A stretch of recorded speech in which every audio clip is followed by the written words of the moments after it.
नमस्कार, स्वागत है आपका विंध्य भारत में। मैं आपके साथ साक्षी गुप्ता। आइए बढ़ते हैं। जिसका अंदाजा था वही हुआ। आखिरकार कांग्रेस के कमल यानी कि कमलनाथ से प्रदेश अध्यक्ष पद भी ले लिया गया है।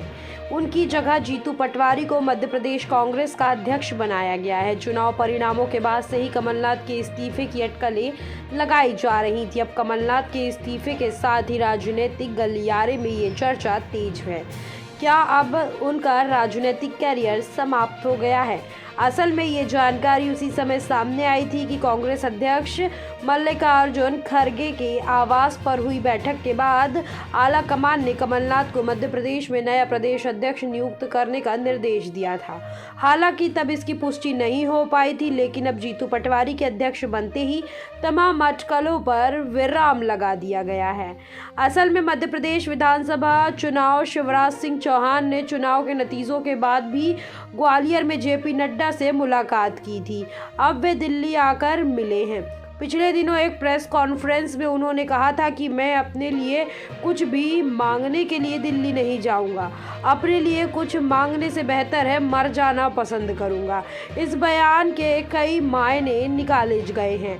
नतीजों के बाद शिवराज पहली बार दिल्ली आए तो उनकी रूपरेखा पहले से तय थी। नड्डा से मुलाकात के बाद उनकी बॉडी लैंग्वेज भी बदली सी लगी। सूत्रों का कहना है कि शिवराज को केंद्र की बड़ी जिम्मेदारी दी जा रही है। इसकी सूचना उन्हें दे दी गई है।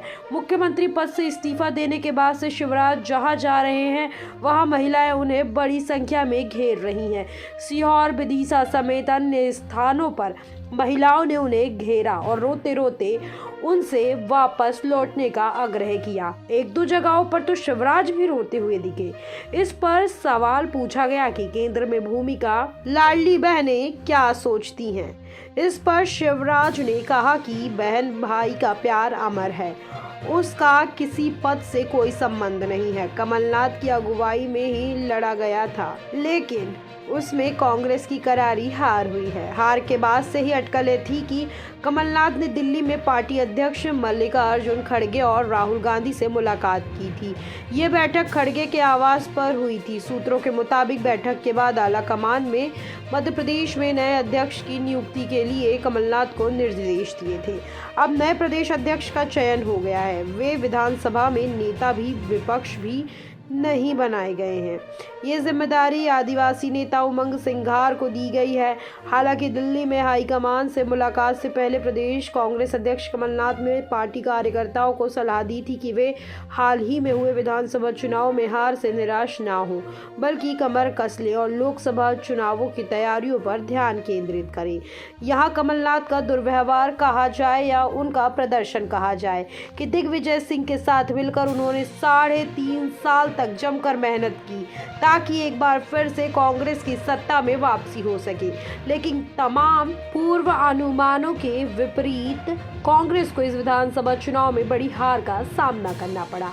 बता दें कि मध्य प्रदेश विधानसभा चुनाव 2023 में बीजेपी ने 163 सीटों के साथ पूर्ण बहुमत हासिल की, जबकि कांग्रेस 66 सीटों पर ही सीमित होकर रह गई। वहीं अन्य जो पार्टियां हैं उन्होंने भी अपनी कुछ सीट दर्ज करवाई हैं। साथ ही हम बात करें साल 2018 के विधानसभा चुनाव की तो कांग्रेस 114 तो वहीं भाजपा 109 सीटों पर आई थी, लेकिन इसके बाद कुछ ऐसा हुआ था कि बाजी पलट गई। कमलनाथ ने राज्य के मुख्यमंत्री के रूप में शपथ ली थी, लेकिन पार्टी के भीतर बगावत के कारण 15 महीने में ही उनकी सरकार गिर गई थी। हालांकि ये कहना अभी जल्दबाजी होगा, लेकिन अब शायद ही कमलनाथ कभी वैसे वापसी कर पाए जैसे कि उनका राजनीतिक जीवन रहा है।